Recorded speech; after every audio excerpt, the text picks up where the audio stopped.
Sir কিছু মনে না করলে একটা কথা বলি। আজকে মাসের 5 তারিখ হয়ে গেল, কিন্তু এই মাসের স্যালারি এখনো ঢোকে নাই স্যার। হ্যাঁ, এই মাসে স্যালারি ঢুকেনি আমি জানি। এই মাসে স্যালারি দিতে একটু দেরি হবে। স্যার দেরি হবে? কত দেরি হবে স্যার? 10 তারিখে পেয়ে যাবেন। 10 তারিখ?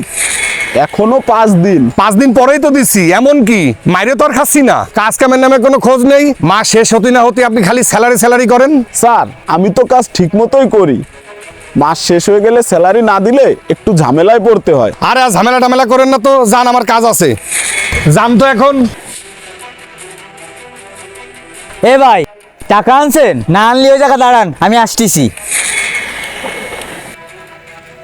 কি হয়েছে ভাই, আপনি এমন করতেছেন কেন? এমন করবো না। আজকে মাসের কয় তারিখ? আজকে তো মাসের 5 তারিখ, এখনো বেতন পাইনি। বেতন পাইলে টাকা দিয়ে যাবানি ভাই। আপনি আমাকে এখন অল্প কিছু সদাই দেন ভাই, না হলে না খেয়ে থাকা লাগবে। আমি এই জায়গা দানশালা খুলে বসিনি। তুমি হাজার হাজার টাকা বাকি নিয়ে তুমি মাল নিতে আসবা, আবার তোমার আমি মাল দেবো। ভাই আমি তো বাকি টাকা শোধ করে দিবই বলছি। আমার এবারের বেতনটা 10 তারিখে দিবে, তাই একটু লেট হয়ে যাচ্ছে। অত কিছু বুঝি না। 5 তারিখ আর 10 তারিখ নগদ টাকা দিবা, মাল নিবা। আমারও তো বাজারেতে নগদ টাকা দিয়ে মাল কিনে নিয়ে আসছে, আমারও তো কেউ বাকি দেয় না। নগদ টাকা হলে দোকানে আইসো, নাহলে আর দোকানে আইসে না।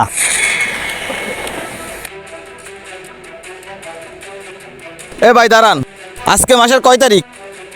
5 তারিখ ভাই। 5 তারিখ মনে আছে তো? আমার যে ঘর ভাড়া দেওয়া লাগবে সেটা কি মনে নাই? ভাই এই মাসের বেতন পাতি একটু দেরি হবে তো, 10 তারিখের ভিতর দিয়ে দিবানি। অত কিছু বুঝি না ভাই। 5 তারিখের ভিতরে আমার ঘর ভাড়া দিতে পারলে থাইকেন, নয় থাইকেন না চলে যান।